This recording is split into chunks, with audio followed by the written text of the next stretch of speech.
aí no nosso primeiro encontro do Clube do Livro. Então, sejam todos muito bem-vindos. Se travar, vocês me avisam. Travou, eu repito, sem problema nenhum. Então, hoje nós vamos trabalhar qual livro? A gente vai começar falando sobre o quê? A gente vai começar falando desse livrinho bem aqui. Deixa eu ver se eu consigo mostrar para vocês. Está aqui. É do Sêneca, tá bom? Sobre a brevidade da vida. Eu mandei o arquivo lá no grupo do WhatsApp, então vocês têm um acesso lá em PDF, e eu pedi para vocês lerem os 2 primeiros capítulos, que são basicamente os 2 primeiros parágrafos, né? Então, é uma leitura rápida, bem curtinha, 2 parágrafos a gente consegue matar. E a ideia é essa, né? A ideia não é fazer algo que vai demandar muita coisa, muita energia da gente, porque todo mundo aqui tem os seus afazeres, tá bom? Então, quem foi Sêneca? Esse senhorzão aqui feio. Sêneca era feio demais. Olha a cara dele. Ele era muito feio, né? Então, Sêneca, ele era um grego, né? Viveu ali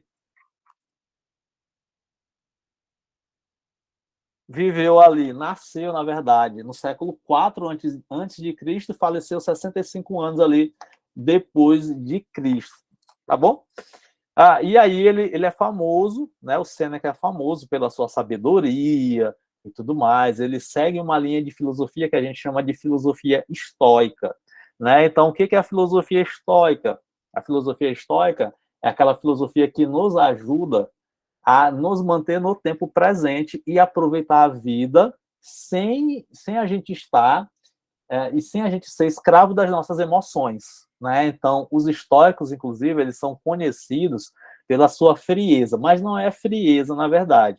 É porque os estoicos, eles tinham, pelo menos, um objetivo de conseguir administrar as suas emoções, as suas paixões. Então, qual era o objetivo final do estoico?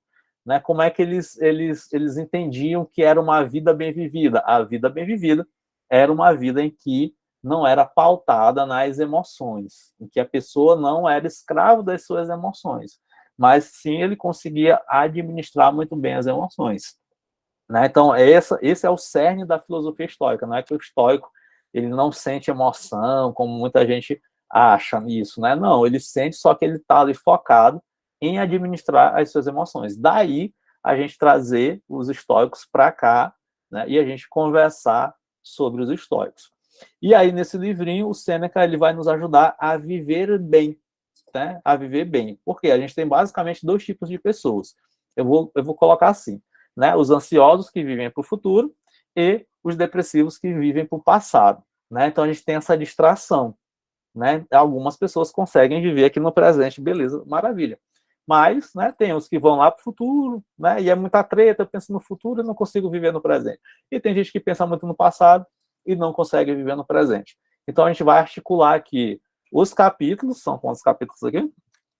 São 20 capítulos do Sêneca, desse livrinho, a gente vai articular e a gente vai comentar para você desenvolver ali repertório, ter recurso para poder se manter no presente, tá bom? A ideia é esta. Então, a gente trabalhar, né, de uma maneira em que você consiga viver a vida da melhor maneira possível. Então, o Sêneca, ele fala o quê? Né? O Sêneca, ele é conhecido por quê? Ele foi preceptor, né? Vocês já ouviram falar de Nero, imperador romano e tal, não sei o quê?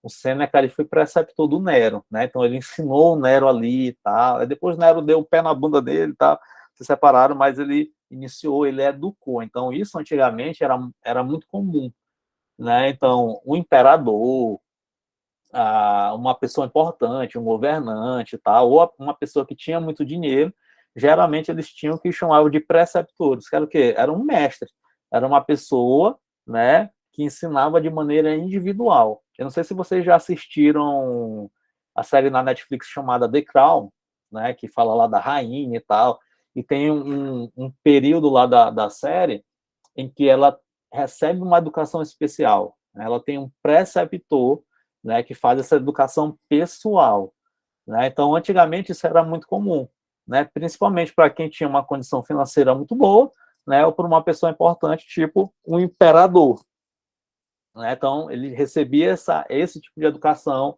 né, mais direcionado. Então tinha um preceptor. Quem dera se hoje em dia a gente tivesse esse tipo de educação, né? Mas não tem como, né? Seria impossível, inclusive, todo mundo receber um tipo de educação individual assim. Tá? Então, a gente vai para o primeiro capítulo, tá bom? Capítulo 1, e no capítulo 1, o Sêneca ele já começa dizendo o seguinte: a maior parte dos mortais, Paulino, e aqui Paulino é possivelmente o sogro dele, né? É o pai da mulher dele. E aí ele diz assim: a maior parte dos mortais, Paulino, reclama da maldade da natureza. Né? Então a gente já começa com um primeiro ponto extremamente importante. Né? Então, quantas vezes você reclama da vida? Não é verdade? Você reclama muito da vida? Tem gente que reclama, né? Você convive com alguém que vive reclamando de tudo.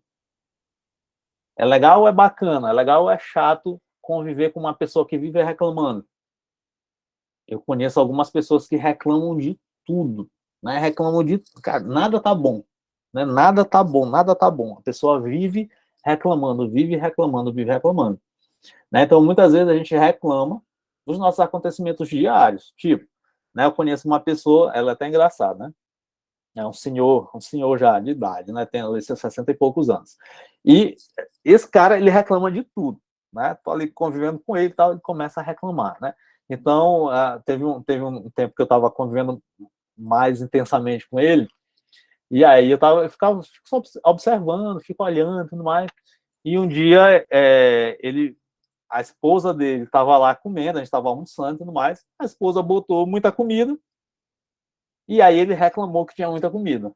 Uns dias depois, a esposa botou pouca comida, ele reclamou que tinha pouca comida. Ou seja, ele nunca estava satisfeito, né? Então, se tem muita comida, ele reclamava que ia sobrar, ia desperdiçar, ia estragar. Se tinha pouca comida, ele reclamava porque não ia saciar, né? Então, tem gente que é assim, né? Tem gente que reclama porque faz sol e faz calor, e tem gente que reclama porque faz frio, está chovendo. Então, reclama de tudo. Nada tá bom, cara, nada tá bom para esse tipo de pessoa. Né? Então, o Sêneca ele começa dizendo assim: ó, a maior parte dos mortais reclama da maldade da natureza, né? Só que quem é a natureza para os estoicos? A natureza para os estoicos é Deus, né? Então eles têm esse entendimento em que a natureza, né? Não sei como é que está a edição aí, mas eu acho que na edição que eu mandei para vocês em PDF está a natureza com N minúsculo, né? Mas a natureza é entendida como Deus, né? Então os estoicos acreditam ou acreditavam que tinha uma ordem, tinha algo que ordenava todos os acontecimentos. Então tem uma ordem natural que controla, que administra tudo o que acontece aqui. Então tudo o que acontece na vida é administrado por essa ordem natural e eles chamam de natureza. Né? Então, o Sêneca começa dizendo assim, cara, tem gente, todos os mortais, né, a maioria das pessoas acabam reclamando da natureza, acabam reclamando dessa ordem que está fora do nosso controle. Então, a gente reclama dos acontecimentos diários, do tipo, tá calor demais, tá frio demais, mas tem muita gente que reclama do futuro. Como assim reclamar do futuro? Se você é ansioso, você possivelmente reclama do futuro. Você começa a pensar, vai dar certo? Não vai dar certo? Eu acho que não vai dar certo. Mas se eu fizer isso, e se eu fizer aquilo, outro, eu não vou conseguir. Será que eu vou conseguir? Mas e se acontecer isso? Mas e se acontecer aquilo outro? Né? Então tem gente que direciona esse reclamar para o futuro e tem gente que direciona esse reclamar para o passado, para aquilo que aconteceu. Poxa, por que aconteceu isso? Poxa, por que eu agi assim? Poxa, eu deveria ter agido de uma outra maneira. Né? Então a gente acaba tendo um hábito horrível de reclamar. Né? A gente acaba tendo esse hábito horrível de reclamar. E sabe uma coisa que eu aprendi? Que reclamar é muito fácil. Reclamar é fácil? Reclamar é fácil. Porque se eu não reclamar, eu vou ter que fazer alguma coisa para mudar. E como eu não quero ter esse trabalho de mudar, então eu reclamo. Né? Você já parou para prestar atenção nisso? Que aquela pessoa que mais reclama, aquela pessoa que mais critica, é a pessoa que não faz nada. Então, esse é um padrão. Então, se eu reclamo muito, eu faço pouco. Aquele ditado do cachorro, vocês já ouviram esse ditado? Do cão que ladra, mas não morde. Esse cachorro aí late, late, late, late, late, mas morder que é bom, ele não morde. Então, quem reclama muito, nada faz para não dar. Então, a primeira coisa que você precisa prestar atenção aqui, que o Seneca está chamando a atenção da gente, é isso. Né? Poxa, cara, eu estou reclamando demais.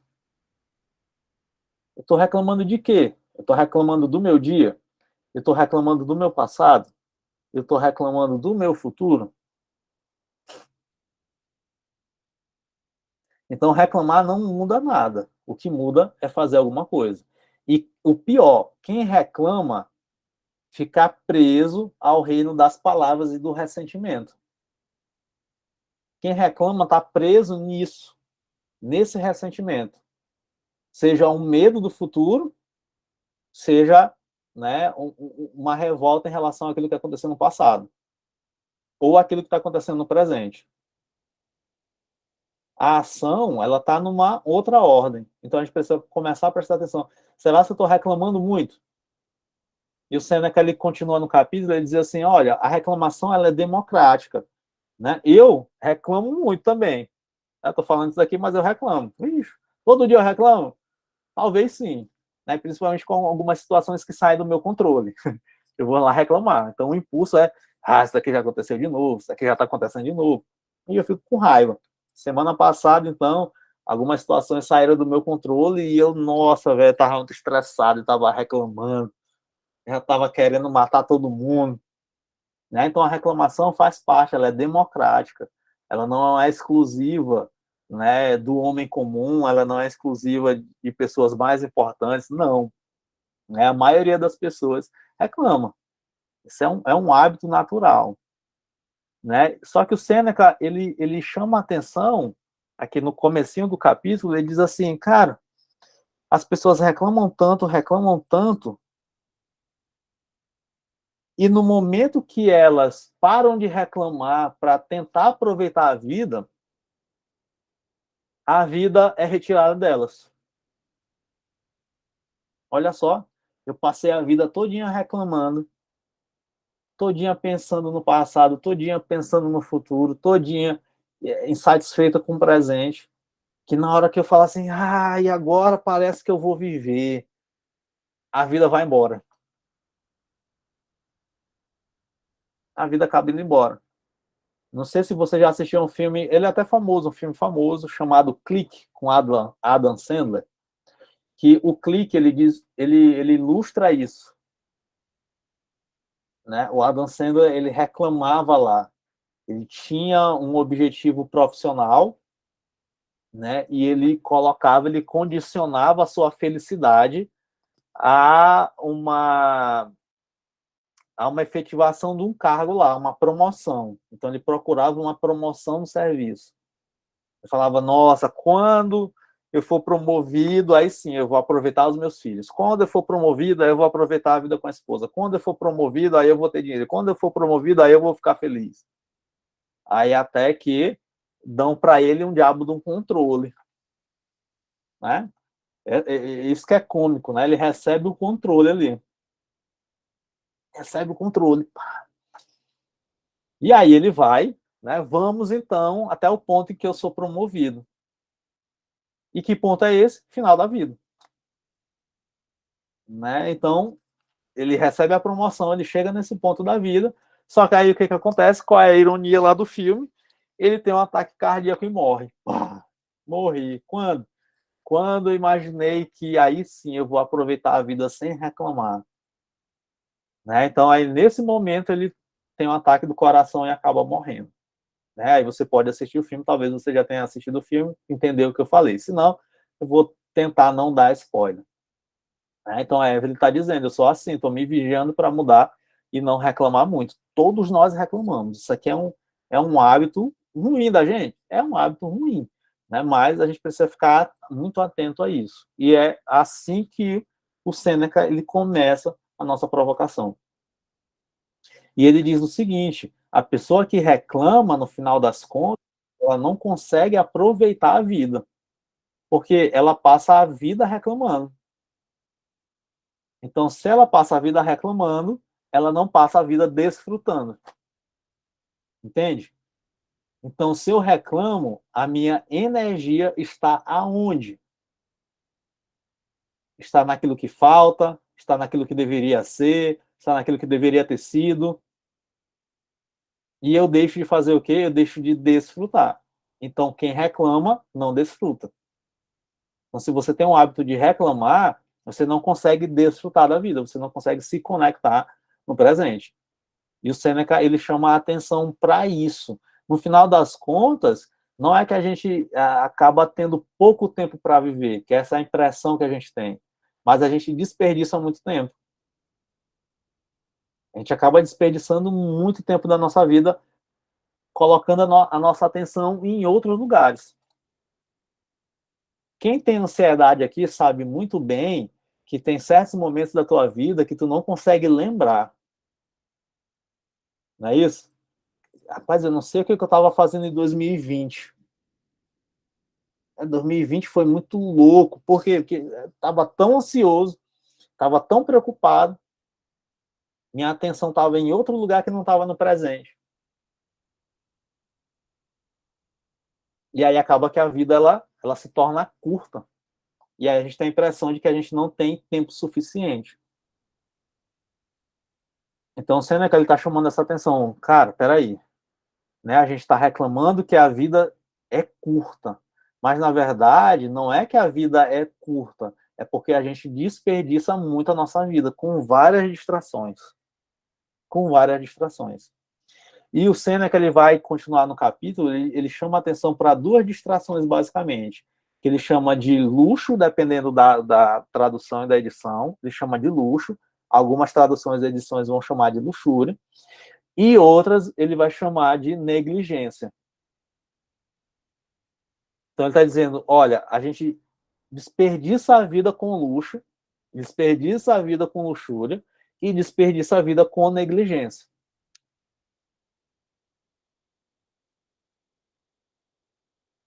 Olha só. Mas o que é luxo? Bora tentar pensar um pouquinho assim, o que é luxo? O que é luxúria?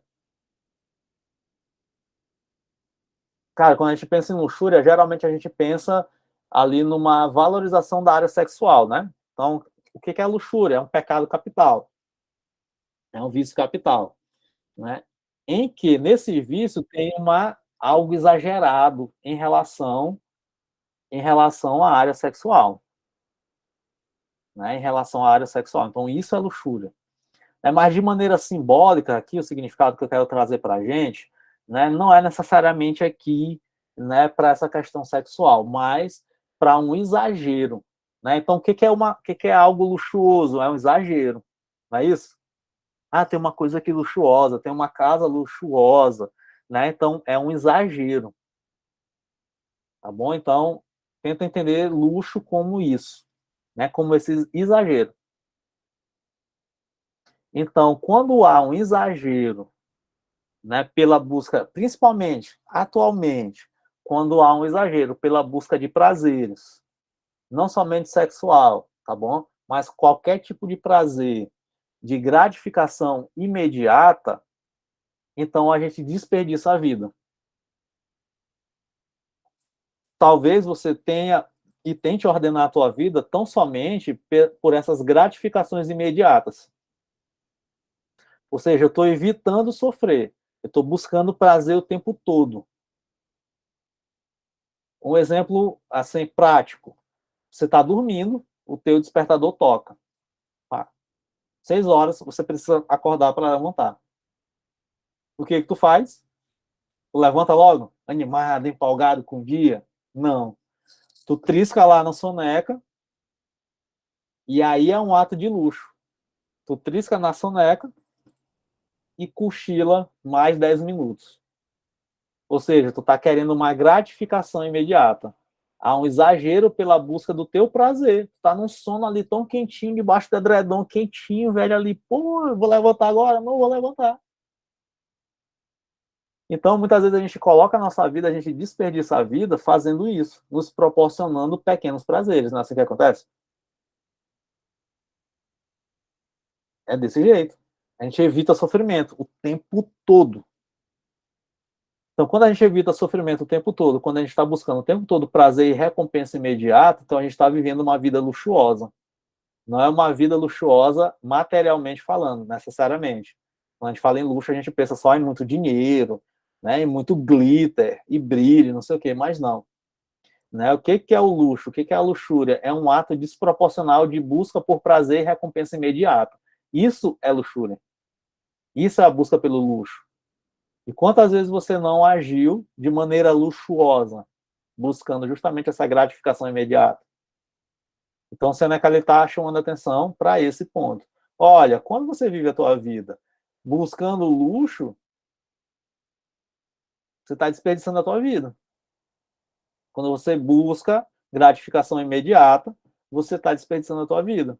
Quando, em vez de você focar no teu estudo, você foca no feed do Instagram, você está com um ato luxuoso. Você está ali desperdiçando a tua vida. Aí tu entra num ciclo de culpa. Cara, procrastinei, velho. Por quê? Porque eu busquei uma recompensa imediata. Estudar é uma angústia. Quando eu penso em estudar, eu penso que eu sou incapaz. Então, eu procrastino esse ato, buscando uma recompensa, buscando uma gratificação imediata. Aí eu vou lá no TikTok e começo a olhar um monte de vídeo lá no TikTok. Pronto, você teve um ato luxuoso, um ato desproporcional. Você está buscando ali uma gratificação imediata. Então a vida ela é dissipada quando a gente age de maneira luxuosa. Quando a gente busca o luxo o tempo todo. E o tempo todo a gente está buscando luxo. O tempo todo a gente está buscando conforto. Isso faz parte da natureza humana. Faz parte da natureza humana, não tem como.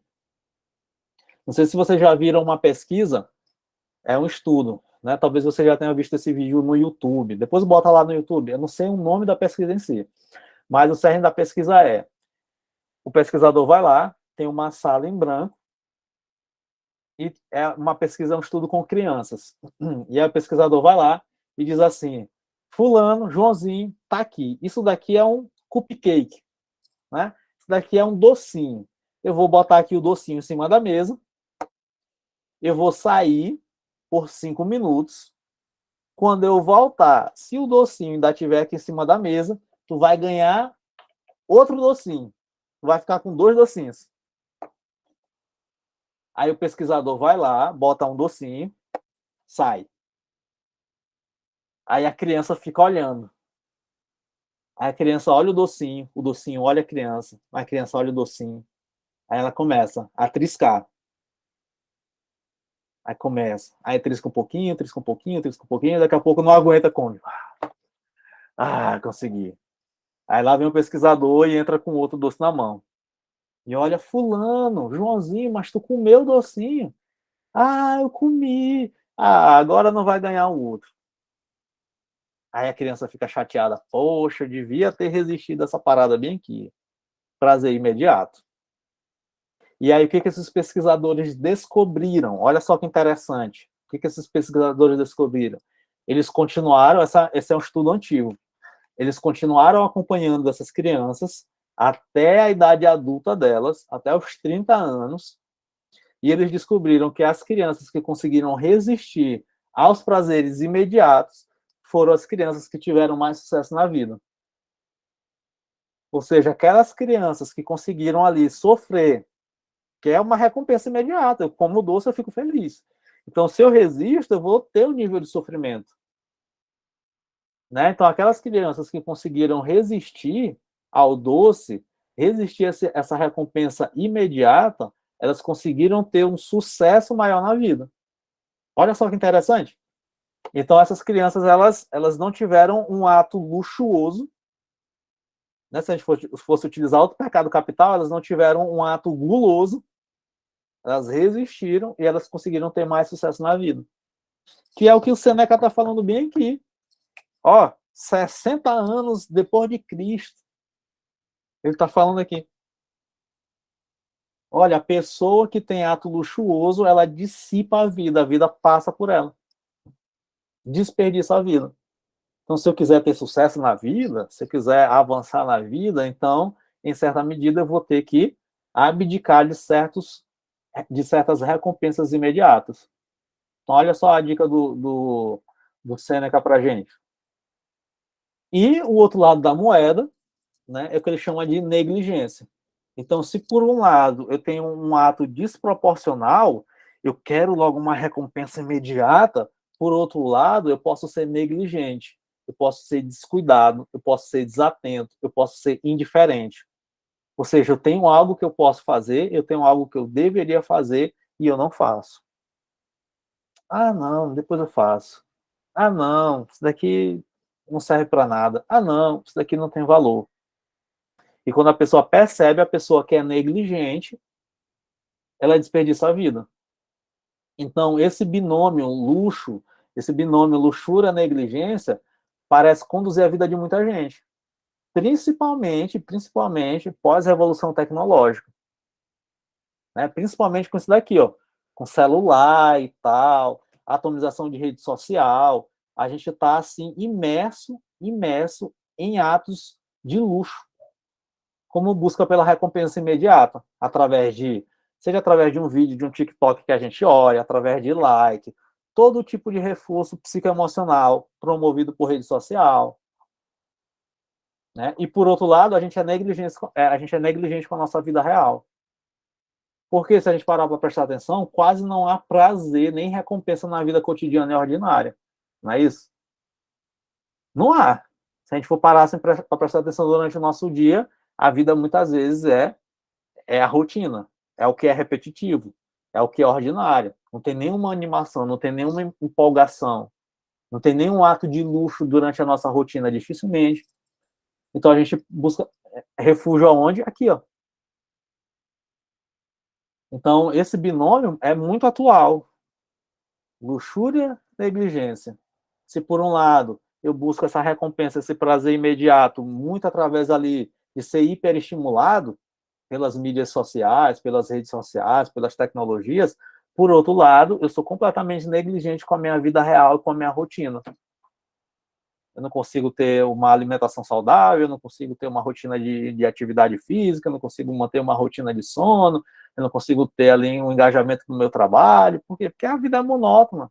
Então, eu sou negligente com a vida cotidiana e ordinária, né, ao passo que eu sou luxuoso, né, em relação a buscar essas recompensas imediatas, principalmente ali através das mídias sociais.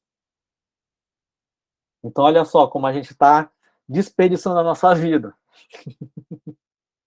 Eu estou rindo porque toda semana eu recebo relatório de uso do meu celular. Toda semana. Aí, toda semana, o que eu dá no meu relatório de uso? Você aumentou 10% o uso nessa semana. Você aumentou o uso. 6 horas de relógio por dia eu gasto no meu celular. Olha só, 6 horas de relógio por dia. É muita hora, é muito desperdício. Né? Eu uso muito assim porque eu trabalho com esse negócio, né? Então, mas mesmo assim, se eu tirasse, possivelmente, eu também passaria muito tempo do meu dia desperdiçando nesse negócio aqui. Às vezes eu boto na praga do buscar aqui do Instagram, né? Eu boto lá no buscarzinho, na lupa, né? Do Instagram, cara, quando eu me espanto, deu 40 minutos eu olhando aquela lupa ali, só marocando a vida de gente desconhecida. Então, olha só como a gente busca essa recompensa, né? E a gente é negligente com a nossa vida. Né? Daiane está dizendo que, ó, um estudo antigo que reflete certinho nos dias de hoje. É desse jeito. É desse jeito. Então, a gente precisa prestar muita atenção em como a gente tem vivido os nossos dias. Tá? E aí o Sêneca está dizendo, ele está chamando a atenção para que a gente não recebe uma vida breve, mas a gente torna essa vida breve. A gente não é carente de vida, de anos de vida. A gente é carente de quê? De ter uma vida, de fazer uma vida bem vivida. A gente recebe a vida de maneira pródiga. Né? Eu acho bacana esse termo que ele usa. Né? Então, a gente recebe a vida de maneira pródiga. Você talvez já tenha ouvido falar da parábola do filho pródigo, né? Aquele filho que sai lá, recebe a herança, né, exige a herança do pai, sai e vai gastar. Né? Por que é pródigo? É porque pegou a herança logo? Não. Ele é pródigo porque ele gasta, olha só, ele tem um ato desproporcional. Ele gasta com luxo.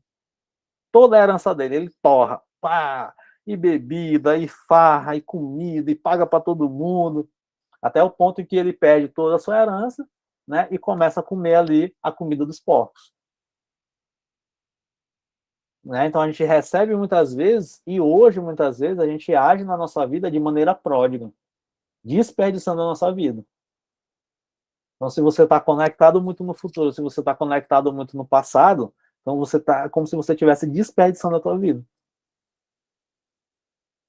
Tem várias questões, logicamente, que faz a gente ficar preso no futuro, que faz a gente ficar preso no passado, que faz a gente reclamar do futuro, que faz a gente reclamar do passado. Não estou dizendo que não é válido, nem estou invalidando essas reclamações, como eu estou chamando aqui, preocupações ou questões com aquilo que aconteceu. Mas se a gente dá muita atenção a isso, então a gente realmente vai tratar a vida presente, que é o único tempo que nós temos, de maneira pródiga. A gente vai desperdiçar. Hoje, se parar para perguntar para você agora, neste exato momento, hoje, né, você passou o teu dia todo consciente? Você passou o teu dia todo no presente? Ou você viajou para o futuro, ou você retornou para o passado? Hoje, você conseguiu estar presente naquilo que tu estava fazendo? Ah, eu estava estudando e eu estava presente naquilo ali. Eu estava cuidando do meu filho e eu estava presente no cuidado do meu filho. Ou eu estava no binômio, eu estou cuidando do meu filho, mas eu estou de olho no celular porque cuidar do filho é chato pra caramba, me exige muito, e aí eu quero ver aqui se o Thiago Nigro separou mesmo da Maíra, da não sei o que, da esposa dele, tá com a Maíra Card. Né? Então, como é que eu estava hoje? Como é que eu passei o dia hoje? Hoje, você agiu de maneira pródiga? Você agiu desperdiçando o teu dia? Ou não? Né? Hoje você conseguiu aproveitar o teu dia? Isso que o Seneca está chamando a nossa atenção no capítulo 1. Você age de maneira pródiga diante da tua vida? Você age de maneira luxuosa e negligente? Como é que você age? Evelyn está dizendo, em partes no presente, em partes no futuro, todos os dias. É natural, ninguém consegue viver o tempo todo no presente, né? Isso é bobagem. Mas se você vive mais no futuro do que no presente, ou se você vive mais no passado do que no presente, então você está desperdiçando a vida. Você está agindo de maneira pródiga. Pródiga, pródiga, pródiga. E aí o início do capítulo 2 é o Sêneca nos dizendo: por que a gente se queixa da vida? Por que a gente se queixa dessa ordem cósmica? Ela governa com benignidade. A vida, se você souber utilizar, é longa. Então a nossa vida é longa. Nossa vida é longa. Mas a gente precisa saber administrar. E no capítulo 2, aqui eu já estou encerrando, no capítulo 2, o Sêneca chama a atenção para aqueles que são possuídos pelos vícios. Como eu falei lá no início, a filosofia estoica é a filosofia que nos ajuda na administração das nossas emoções, na administração dos nossos sentimentos. Então, no capítulo 2, o Sêneca ele chama a atenção aos que são possuídos pelo vício, nunca lhes é permitido voltarem a si mesmo. Se alguma vez lhes ocorre, por acaso, um momento de tranquilidade, eles agitam-se, ficam agitados, tal como o mar profundo, onde mesmo após terem cessado os ventos, subsiste a turbulência. Seus desejos não lhe concedem repouso em momento algum. Em momento algum. Qual é o teu vício? O teu vício é ter medo? Eita! Teu vício é ter medo? Né? Qual é o teu vício? Diz aí. O que o Seneca está dizendo aqui? Ele está dizendo assim, cara, aquela pessoa que é possuída por um vício, ela nunca é permitida, né? Ela nunca é permitida a estar em contato com ela mesma. Se alguma vez, essa pessoa que é possuída por algum vício, se alguma vez ela tem um momento de tranquilidade, ela começa a ter uma agitação interna. é aquela pessoa, por exemplo, vou trazer aqui um vício. Primeiro que vem na minha cabeça, é uma pessoa que é viciada em pornografia. Né? Então, ela está ali, ela é viciada em pornografia. E aí o que acontece? Ela tem um momento ali de aparente tranquilidade. Tá de boa. Cara, eu tô de boa aqui, suave. Mas como ela é possuída pelo vício, então, nesse momento de tranquilidade, o que surge na cabeça dessa pessoa que é viciada em pornografia? Véi, cara, eu vou olhar aqui um pornozinho, né, meu preto? E ela já começa a ficar agitada, né? Já começa a ficar assim. E só de lembrar já dá gatilho. E ela vai lá e acessa a pornografia e pronto. Por quê? Porque os seus desejos não lhe concedem repouso em momento nenhum. Em momento nenhum. Aqui, desejos, a gente pode trazer no sentido lato, não no sentido estrito. A gente pode ter aqui o desejo lato, assim, o significado lato do negócio, amplo, né? Então, desejo pode ser o quê? Pode ser, a gente pode chamar de medo, a gente pode chamar de preocupação, a gente pode chamar de trauma. Então, lendo de uma outra maneira, aos que são possuídos pelos seus traumas, nunca lhes é permitido voltarem a si mesmo. Se alguma vez lhes ocorre, por acaso, algum momento de tranquilidade, essa pessoa que é traumatizada se agita e seus traumas não lhe concedem repouso em momento algum. Olha só como é forte, né? É forte demais, tu não tem nenhum momento de tranquilidade. O pobre não tem um momento de tranquilidade nessa vida de meu Deus. Não é verdade? E o traumatizado, bicho, pior ainda. E o ansioso, meu Deus do céu. Não tem um momento de tranquilidade. É o tempo todo inquieto. E o ressentido? Também não. E o medroso? Ixi, também não. E o preocupado? Pior ainda. Pior ainda. Né? Então, a gente que é possuído por vícios, nesse sentido amplo que eu estou falando, a gente não tem um momento de tranquilidade. No momento que a gente poderia estar ali desfrutando, aproveitando, se encontrando com a gente mesmo, a gente não consegue ter esse momento, porque esses traumas, esses vícios, essas preocupações, esses medos estão o tempo todo tirando a nossa tranquilidade. O tempo todo. O tempo todo. E aí é que eu posso listar os vícios, né, para poder esclarecer aqui o Sêneca, né? Então, o primeiro vício, avareza. Então, o que é a avareza? Apego excessivo aos bens materiais. Então, o avarento, ele prefere coisas a pessoas. Né? Então, a avareza é um mecanismo ali que surge para quê? Para a pessoa parecer ser. Então, eu só sou alguém se eu tenho um iPhone 14 Pro Max. Não é isso? Então, esse é o avarento. Se ela tem, então ela é. Esse é o mecanismo do avarento. Esse é o mecanismo do avarento. Né? Então, o avarento ele não vai ter nenhuma tranquilidade, porque o tempo todo ele está pensando em ter. A lógica do avarento é, parafraseando um filme que eu gosto muito, chamado Clube da Luta. A lógica do avarento é, eu compro coisas que eu não preciso com dinheiro que eu não tenho para impressionar pessoas que não gostam, para poder eu me afirmar como uma pessoa de valor. Essa é a lógica do avarento. Então, o avarento ele se relaciona com coisas. O segundo vício, preguiça. Aversão ao trabalho, a vadiagem, vagabundagem. É a pessoa que anda sem destino. Aqui a gente vai falar de sentido da vida, né? Quando a gente for ler o livro do Tolstói, A Morte de Ivan Illich, né? Então, o preguiçoso é o quê? É aquele que anda sem destino. É aquela pessoa que procrastina, né? Ela tem como causa psicológica ali uma crença limitante de incapacidade, de sentimento de inferioridade. Eu sou incapaz de fazer tal coisa, né? Eu sou inferior, eu não tenho uma habilidade, né? Então, aí ela anda sem destino. Ela, às vezes ela consegue até visualizar, mas ela procrastina porque ela se acha incapaz. Né? Então, no âmbito existencial, o preguiçoso é reflexo da ausência de sentido. Ele até consegue ver, mas ele não consegue organizar as suas ações, porque organizar as suas ações para alcançar esse sentido da vida é muito difícil. Então ele fica à margem.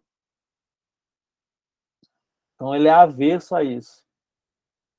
Luxúria, né? Já falei, esse ato desproporcional, né? Pelas recompensas imediatas, né? E aí, principalmente a partir da nossa época, a partir um pouquinho da modernidade, né? Mas na nossa época, na pós-modernidade, então a luxúria ela aparece meio que como uma tentativa de salvação do homem, né? Então as dançarinas TikTokers, ainda agora eu estava até vendo no Instagram na lupa, né? Maldita lupa, estava vendo lá no Instagram, né? Um vídeo, foi no Instagram, foi no Instagram, um vídeo de um casal, né? E o desafio era a esposa pegar o telefone do marido, botar lá no TikTok e rolar 10 vezes para cima e ver se não aparecia nenhuma mulher balançando a raba. Então, esse era o desafio. Ó, né? Então, se eu rolar 10 vezes e não aparecer nenhuma mulher aqui, então eu vou comprar o que tu quiser. Aí o cara, gostei do cara, não, vai lá, pá! Aí foi lá, rolou 10 vezes e não tinha nenhuma mulher dançando, mas é raro. Né? Então, a luxúria ela acaba conduzindo esse ato de recompensa imediata, ela acaba conduzindo a uma objetificação. Né? E aí o esquema de gratificação, estímulo-resposta, estou o tempo todo ali nesse estímulo-resposta, o tempo todo, o tempo todo. Outro vício, ira.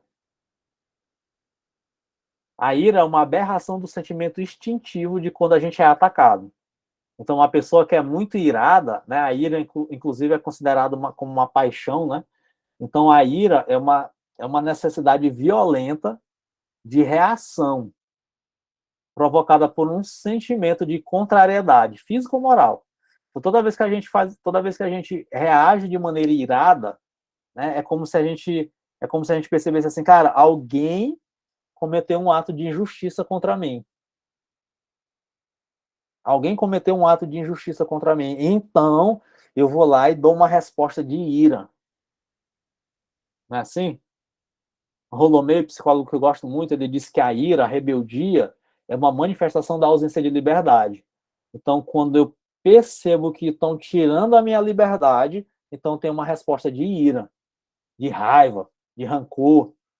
Você pode prestar atenção, se aqui alguém sente muita raiva, sente muita ira, sente muito rancor, o episódio que desencadeou isso foi um episódio de ausência de liberdade, de privação de liberdade. Alguém retirou a tua liberdade.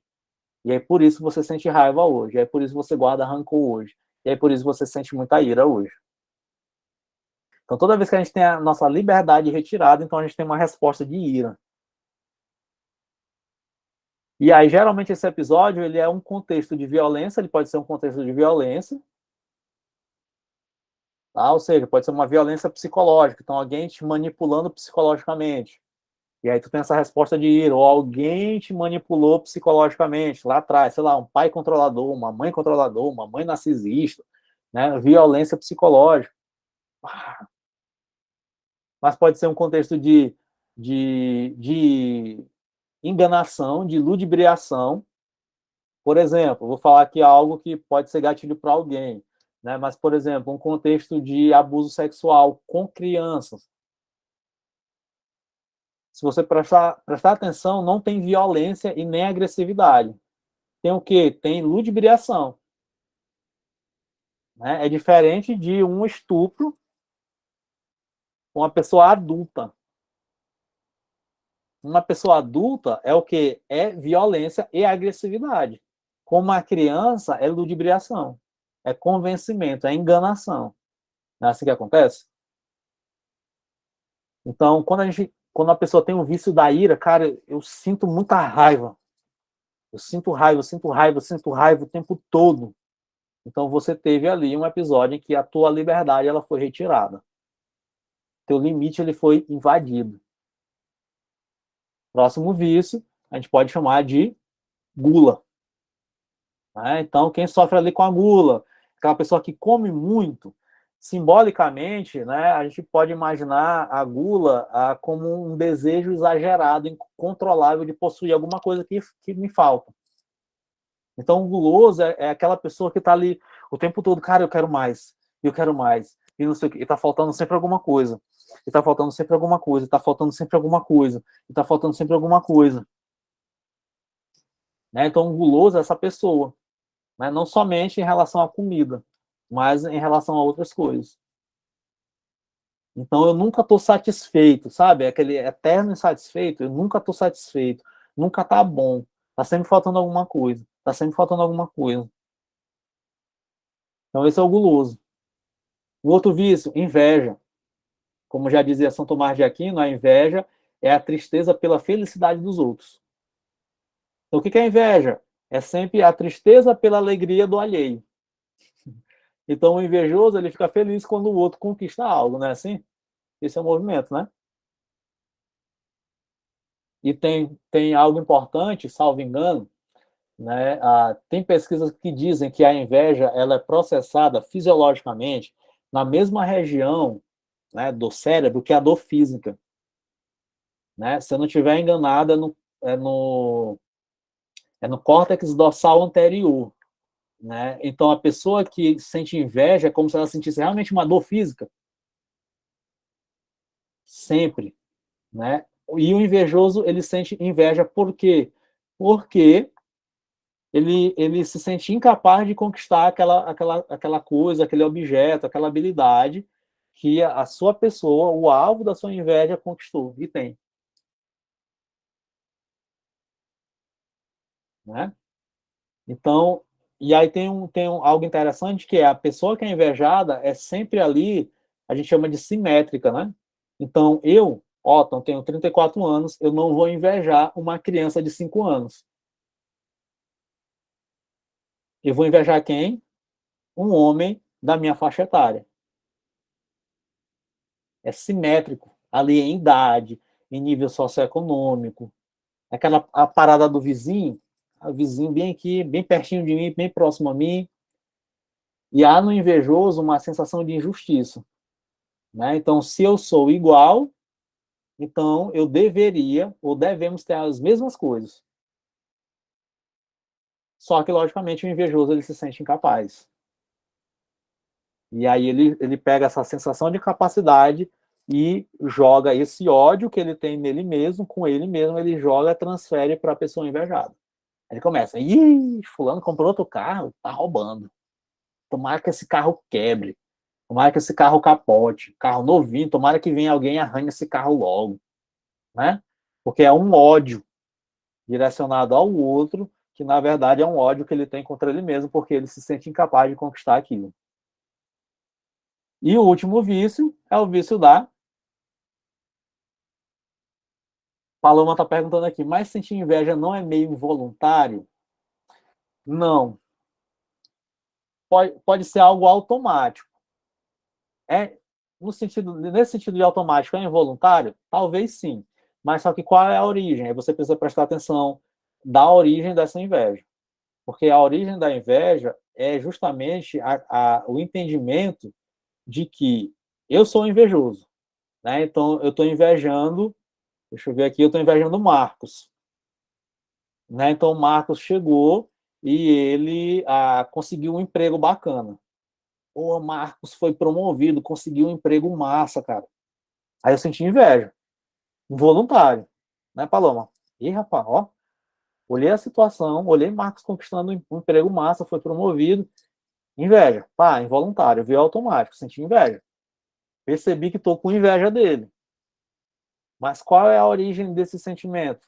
A origem desse sentimento de inveja é justamente a percepção que eu tenho sobre mim que eu não sou capaz de conquistar o emprego que Marcos conquistou.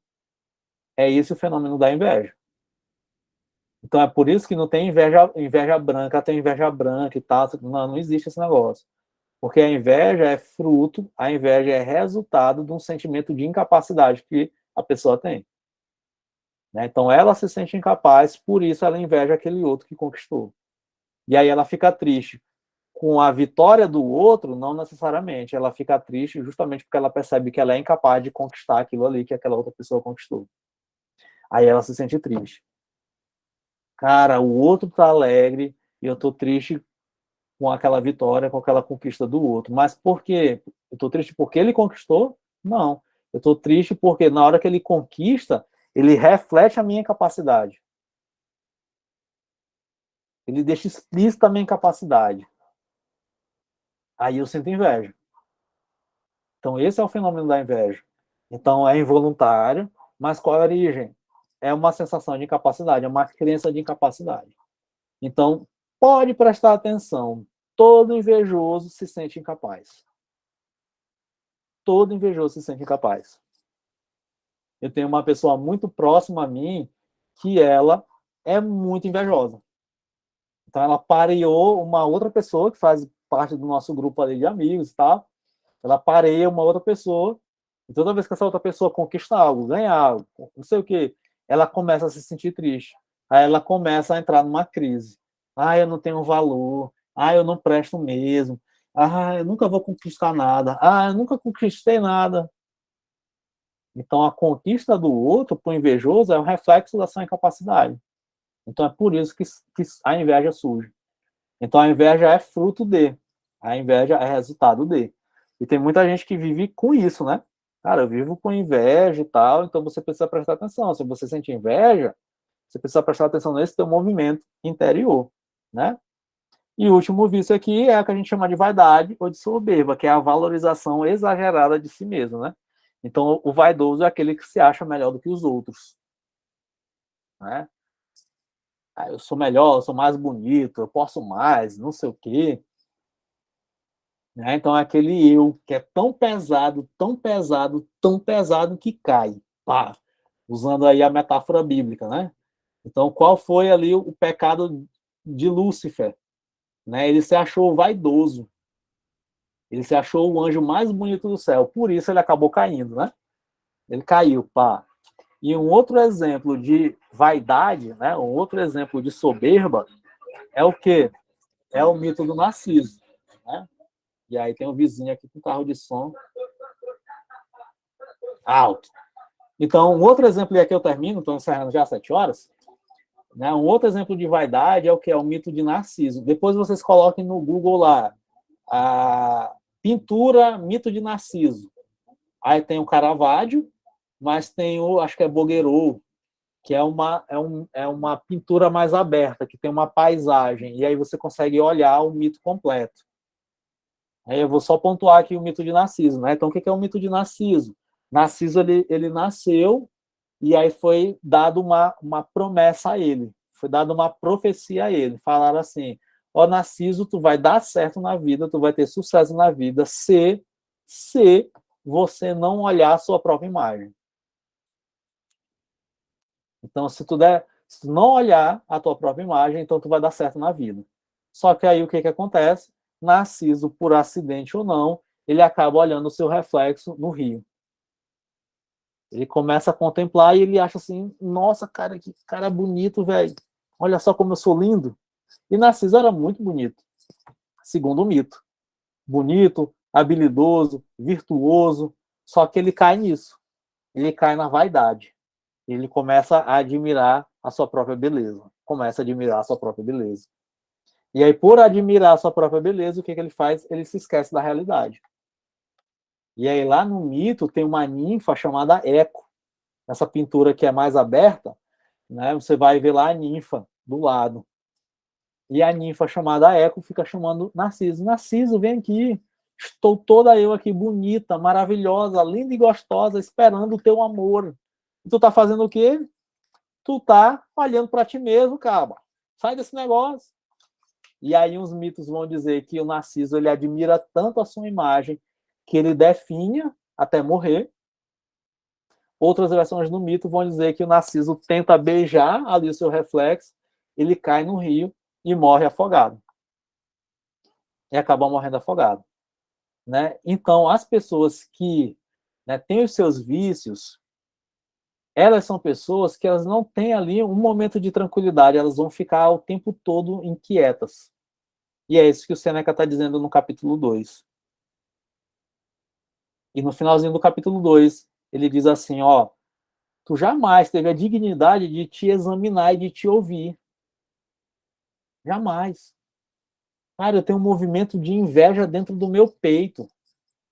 E eu jamais tive a dignidade de parar e ouvir essa minha inveja. E toda vez que eu olho para alguém fora, eu me inquieto. Isso mexe comigo. Por quê? Porque eu jamais tive a dignidade de me examinar e de me ouvir. Jamais tive essa dignidade. Então, se você tem alguma coisa, se você tem no teu dia algo que é um vício, que é uma preocupação, que é qualquer tipo de sentimento que te deixa intranquilo, então você precisa, um passo inicial é começar a examinar, começar a ouvir isso com atenção, para ver que movimento da minha alma é este. E a partir daí, você conseguir, né, posicionar diferente, para principalmente ter tranquilidade e aproveitar o teu dia. Porque são esses sentimentos que fazem com que a gente esvazie o nosso dia, fazendo com que a gente não consiga estar aqui no presente e aproveitar a vida da melhor maneira que ela pode ser aproveitada. Certo? Então, assim a gente termina o capítulo 2. Né? Então, Sêneca chama a atenção para a gente nesses 2 primeiros capítulos. Beleza?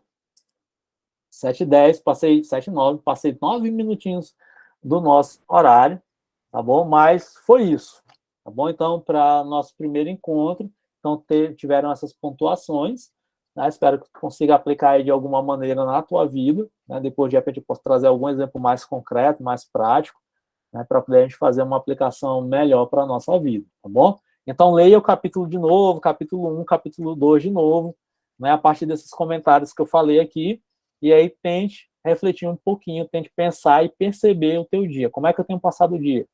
Eu tenho tratado o meu dia de maneira pródiga ou não? Ou eu tenho tentado ficar aqui no presente? Tenho tentado aproveitar? Eu tenho tido a dignidade de me examinar e de me ouvir todo dia? Então, isso é hábito para mim ou não? Eu não consigo ter esse tipo de hábito. Então, você possa ficar aí nesse sextou com essas reflexões, pensando direitinho, e aí a gente se encontra na próxima sexta-feira. Alguém quer falar alguma coisa?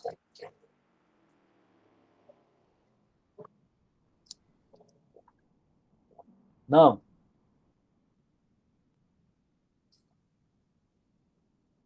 Daniela está dizendo, muito obrigado, Otton, cheguei atrasada, mas já valeu demais. Maravilha, valeu, Daniela. Muito obrigado pela tua presença.